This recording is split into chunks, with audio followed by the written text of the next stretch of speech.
বাগডোগরায় তৃণমূল উপপ্রধানকে ডিম, উপপ্রধান বিশ্বজিৎ ঘোষকে লক্ষ্য করে ডিম। শৌচালয় তৈরির নামে তোলাবাজির অভিযোগ তার বিরুদ্ধে। কি পরিস্থিতি তৈরি হয়েছিল, কি হলো সেখানে জানবো। বিশ্বজিৎ মিশ্র রয়েছে আমার সঙ্গে টেলিফোন লাইনে। বিশ্বজিৎ, কি অভিযোগ তার বিরুদ্ধে? দেখো, এদিন প্রধানের কাছ থেকে মূলত বিভিন্ন প্রকল্পে কি খরচ হয়েছে তার হিসাব নিকাশ নিতে আসেন বিজেপি নেতৃত্বরা। মূলত লোহার বাগডোগরা গোসাইপুর মন্ডল বিজেপির মহিলা মোর্চার কর্মীরা তারা ঘটনাস্থলে আসেন। যদিও প্রধানকে না পেয়ে উপপ্রধানের চেম্বারে তারা যান এবং সেখানেই তারা দাবি করেন যে 3 বছর আগে স্বচ্ছ ভারত মিশন প্রকল্পের আওতায় শৌচালয়ের টাকা প্রায় প্রচুর মানুষের কাছ থেকে 900 টাকা করে নেওয়া হয়েছিল। তার কোনো কাজ কিন্তু ইতিমধ্যে হয়নি, যার জেরে উপভোক্তারা কিন্তু ইতিমধ্যে শৌচাগার পায়নি। এমনকি তাই নয়, তাছাড়াও আবাস যোজনা এমনকি রেশন ক্ষেত্রেও কিন্তু দুর্নীতি হয়েছে বলে তারা অভিযোগ তোলেন এবং আগামী 7 দিনের ডেডলাইন দেওয়া হয় যাতে স্পষ্ট করে জানানো হবে। যদি এই দুর্নীতিগুলো প্রকাশ্য না আসা যায় তাহলে কিন্তু আগামীতে তারা বিক্ষোভ এবং আন্দোলন নামবেন। আর এরই মাঝখানে দেখা যায় যে যখন উপপ্রধানের সঙ্গে কথা বলছিল এই বিজেপি নেতৃত্ব, পেছন থেকে ডেম ছোড়া হয় একেবারে এই লোহার বাগডোগরা গ্রাম পঞ্চায়েতের উপপ্রধানের মাথায়, যাতে কিন্তু হম্বিতম্বি পড়ে যান। পরবর্তীকালে তিনি দাবি করেন যে বাংলার যে সংস্কৃতি চলছে তাতে তিনি কিন্তু আক্রান্ত হয়েছেন। যদিও বিজেপি কর্মীদের দাবি প্রচুর দুর্নীতি হয়েছে লোহার বাগডোগরা গ্রাম পঞ্চায়েতে, শৌচাগার থেকে শুরু করে আবাস প্রকল্প এমনকি রেশনও দুর্নীতি হয়েছে।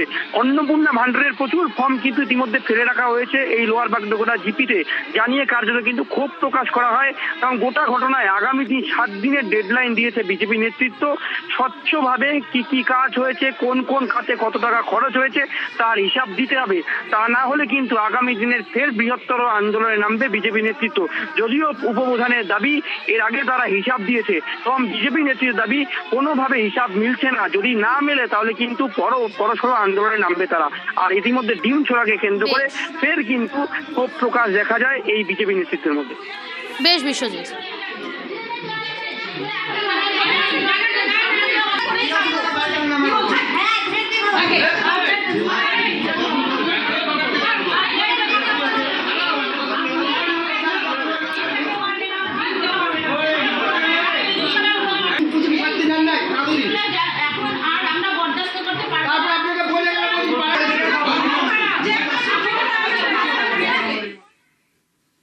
আরামবাগের দিকে নজর রাখি। আরামবাগে বিজেপি নেতার গাড়ি ভাঙচুরের অভিযোগ।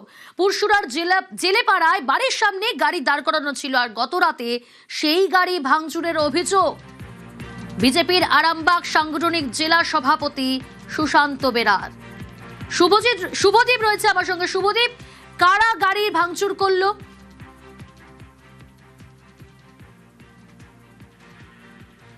দেখো, জেলা সভাপতি যেমনটা দাবি করেছেন যে তিনি তারকেশ্বরে একটি প্রোগ্রাম থেকে রাত্রি 10টা নাগাদ পুরসুরার যে জেলেপাড়ায় তার বাড়িতে তিনি ফিরেছিলেন এবং তারপর বাড়ির সামনে ওই গাড়িটি রেখে তারপর বাড়িতে ঢুকে যান। তারপর এদিন সকালে উঠে দেখেন যে তার গাড়ির সামনের কাঁচ থেকে সামনের গেটের কাঁচ সমস্ত কিছু ভাঙচুর করা হয়েছে। যদিও জেলা সভাপতি যেটা জানাচ্ছেন যে কে বা কারা ভাঙচুর করতে পারে তা তিনি বুঝতে পারছেন না, তবে তিনি পুরসুরা থানার পুলিশকে সমস্ত ঘটনার কথা কিন্তু জানিয়েছেন এবং ঘটনার পরে কিন্তু আরামবাগের এসডিপিও এবং পুরসুরা থানার ওসি দুজনেই কিন্তু ঘটনাস্থলে যান এবং পুলিশ যথাযথ ঘটনার তদন্ত শুরু করছে। তবে এই মুহূর্তে কে বা কারা গাড়ি ভাঙচুর করেছে এখনো পর্যন্ত কিন্তু স্পষ্ট কিছু জানা যায়নি। তবে পুলিশ এই ঘটনার এই মুহূর্তে তদন্ত শুরু করেছে এবং জেলা সভাপতি যেটা জানিয়েছেন যে রাতের অন্ধকারে দুষ্কৃতীরা এই গাড়ি ভাঙচুর করতে পারে।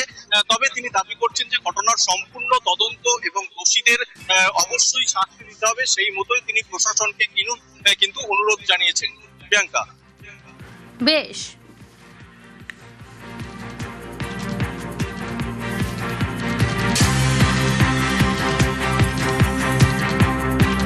প্রোগ্রাম সেরে বাড়ি ফিরেছি, রাত্রি 10টা সাড়ে 10টা নাগাদ ফিরেছি, কিন্তু কখন ঘটনা ঘটেছে আমি এটা জানিও না।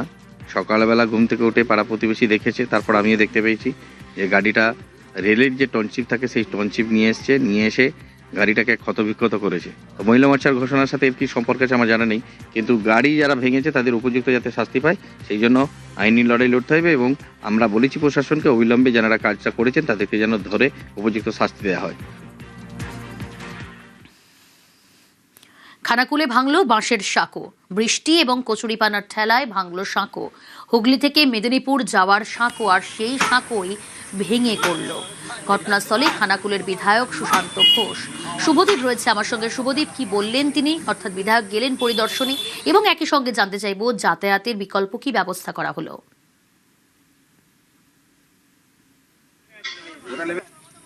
একেবারেই এদিন খানাকুলের যে গড়ের ঘাট এলাকা রয়েছে সেখানে রূপনারায়ণ নদের উপরেই কিন্তু এই বাঁশের সেতু দিয়ে পশ্চিম মেদিনীপুর এবং হুগলি দুই জেলার মানুষের কিন্তু যাতায়াত ছিল। এদিন সকালবেলা সেই বাঁশের সেতু কিন্তু ভেঙে যায়। এই ঘটনার খবর পেয়ে কিন্তু খানাকুলের বিধায়ক সুশান্ত ঘোষ সেখানে যান।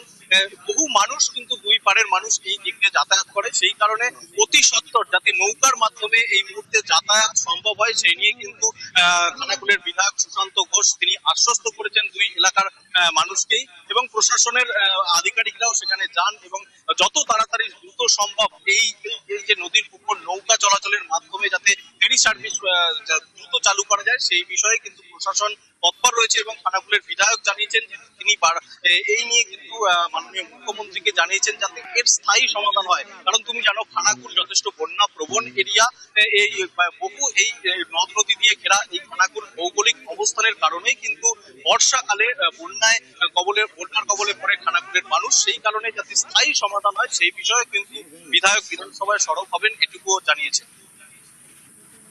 বেশ,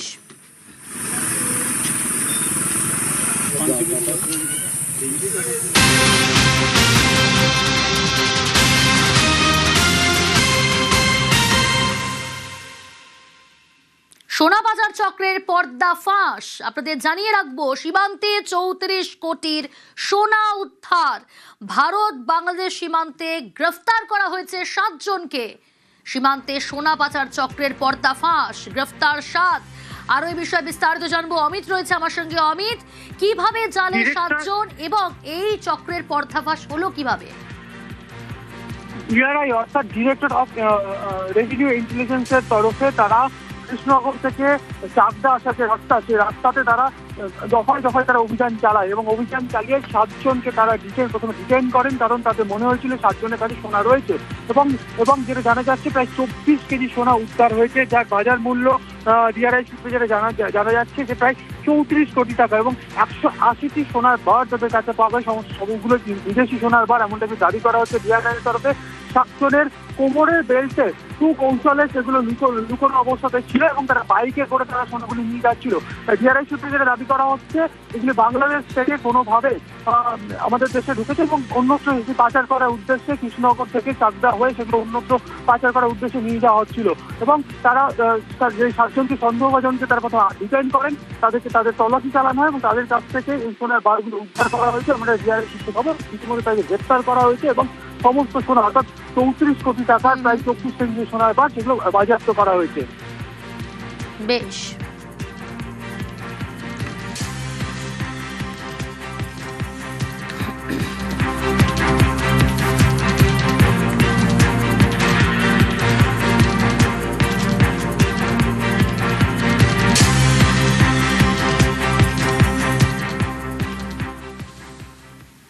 আর এখন থেকেই পুজোর ভিড় নিয়ন্ত্রণে নজর।